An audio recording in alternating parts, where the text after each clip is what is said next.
Good morning to all of you, my dear students. Pay attention to what I will teach today. I will teach today rest topic of solution. आज से बहुत दिन पहले या बहुत ही video पहले मैं लेसन नंबर फर्स्ट सॉल्यूशन को रिपीट करना शुरू किया था। इसमें से बीच में केमिकल काइनेटिक्स के टॉपिक्स और उसको जब हम पढ़ाने लगे तो इसका कुछ टॉपिक छूट गया था, ठीक ना। केमिकल काइनेटिक्स कंप्लीट होने के बाद उसके कुछ एक्सरसाइज करा दिए हैं।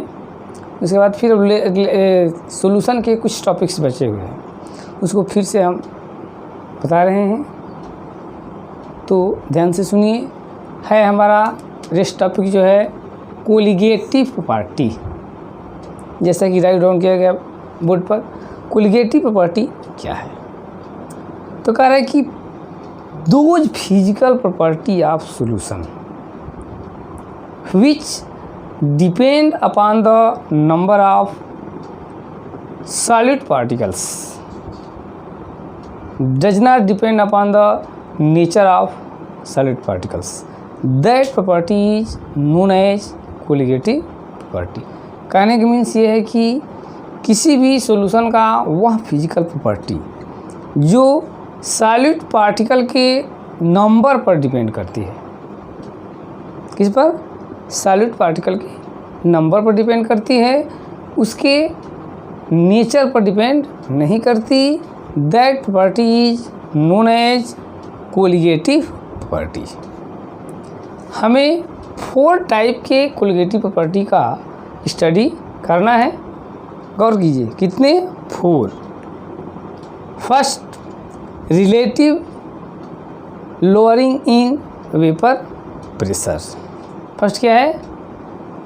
Relative lowering in vapour pressure, ये हो जाएगा। Second, elevation in boiling point. Clear? Second क्या है? Elevation in boiling point. Third, depression in freezing point. And fourth, osmotic pressure. 4 हो गए। पहला relative lowering in vapour pressure, clear. Second, elevation in boiling point. Third, depression in freezing point. Fourth, osmotic pressure. ये जो है कि 4 colligative property हमें study करने हैं। तो आते हैं इसी ऑर्डर में, हम फर्स्ट ऑफ ऑल स्टडी करते हैं relative lowering in vapour pressure. क्या है ये relative lowering in vapour pressure? तो इसको जानने से पहले हम फर्स्ट ऑफ ऑल जानेंगे वेपर प्रेशर।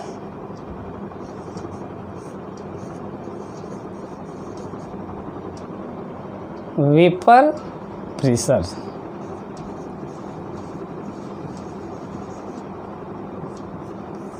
ये वेपर प्रेशर क्या है, ठीक है ना। तो कह रहा है कि at equilibrium between liquefaction and vaporisation. Equilibrium between liquefaction and vaporisation, the pressure exerted by vapor on the surface of its liquid, that pressure is known as vapor pressure। Clear है?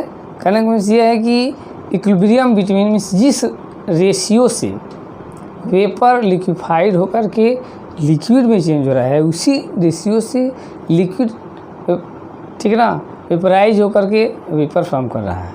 तो दोनों का रेट ऑफ लिक्विफिकेशन और rate of vaporisation दोनों equilibrium में है।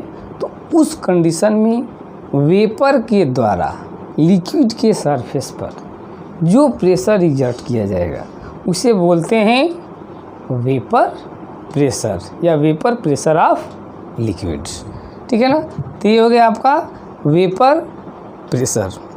अब हम ये इस बात को चर्चा करेंगे कि जो प्योर सॉल्वेंट होता है उसके वेपर प्रेशर को हम पी नॉट से इंडिकेट करते हैं। किसका?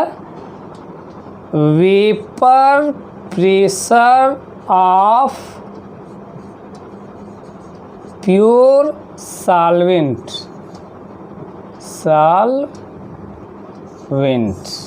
को कैसे डिनोट कर देंगे? पी नॉट से। Vapour pressure of pure solvent को पी नॉट से, और वेपर प्रेशर ऑफ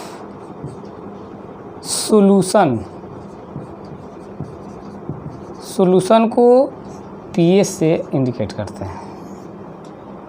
क्लियर है? Vapour pressure of pure solvent को पी नॉट से और वेपर प्रेशर ऑफ सॉल्यूशन को पीएस से। क्लियर?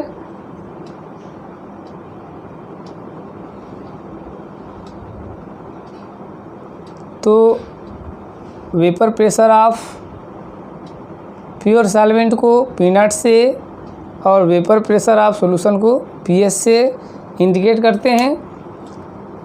कहने का मतलब यह है कि vapour pressure of solvent pure solvent is greater than the vapour pressure of solution. Means कह रहा है कि कोई भी सॉल्वेंट यदि प्योर कंडीशन में है तो उसका वेपर प्रेशर सॉल्यूशन के वेपर प्रेशर से अधिक होता है। कारण क्या है भाई कि प्योर सॉल्वेंट है तो उसमें कोई भी मॉलिक्यूल्स नॉन वोलेटाइल नहीं होंगे। यदि उसमें कुछ हम सॉलिड डिजॉल्व करके सॉल्यूशन बना रहे हैं तो सॉलिड डिजॉल्व करने पर नॉन वोलेटाइल सॉलिड है तो वो सरफेस एरिया कवर कर लेगा, जिससे वेपर कम फॉर्म होगा। जो वेपर कम फॉर्म होगा तो उसका प्रेशर भी जो है कि कम होता है। इसलिए जो vapour pressure of pure solvent है अधिक हो जाता है वेपर प्रेशर ऑफ सॉल्यूशन से। तो यही जो है कि आपका जो आता है इसमें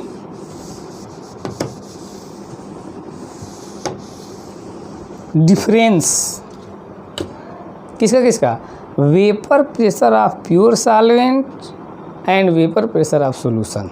the difference between vapour pressure of pure solvent and vapour pressure of solution is known as lowering in vapour pressure. क्या होता है?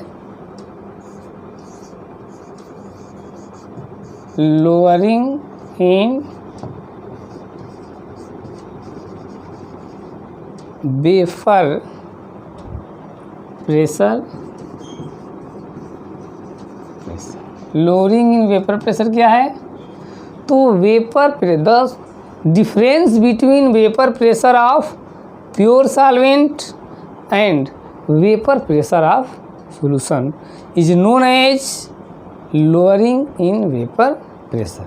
फिर से सुनिए, कह रहा है कि प्योर सॉल्वेंट के वेपर प्रेशर और सॉल्यूशन के वेपर प्रेशर के जो डिफरेंस होता है उसी को बोलते हैं लोअरिंग इन वेपर प्रेशर। तो lowering in vapour pressure equal p naught minus p S. ठीक है, तो ये हो जाएगा lowering in vapour pressure. Shortcut में लिख सकते हैं lowering in vapour pressure equal lowering in vapour pressure equal p naught minus p S. Clear है? अब नेक्स्ट आगे है हमारा, इसी में ऐड करते हुए कह रहा है कि relative lowering in vapour pressure. क्या निकालना है हमें?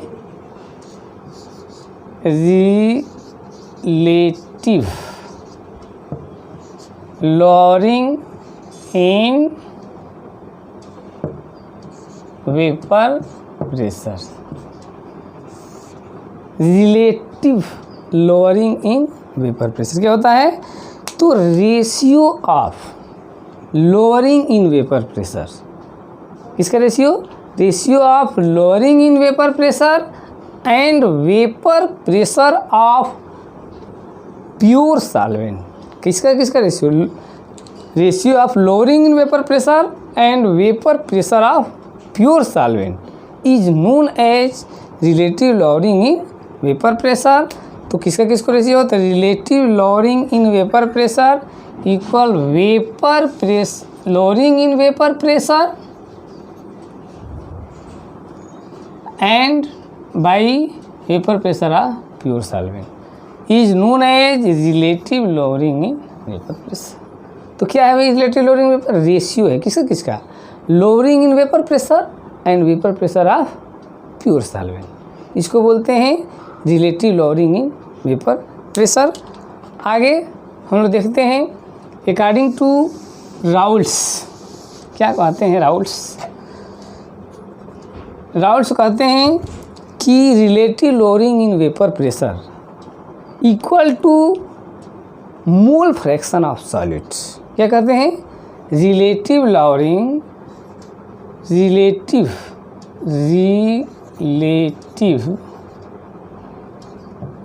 Lowering in vapour pressure equal, ये हो जाएगा आपका relative lowering in vapour pressure, I equal हो जाता है mole fraction of solid x. ठीक है, लिख सकते हैं हम, क्लियर। और या हम इसको एक्सपेंड करेंगे तो लिख सकते हैं आपका relative lowering in vapour pressure equal p naught minus p s by p naught equal, इसके लिए लगा देंगे हम N1 by N1 plus N2, clear, no problem. P naught minus p s by p naught equal, अब इसके लिए लगा दीजिए W1 बाई M1 बटे में W1 by M1 plus W2 by M2, ये हो जाएगा आपका रिलेशन। ठीक है, okay, that's all for today.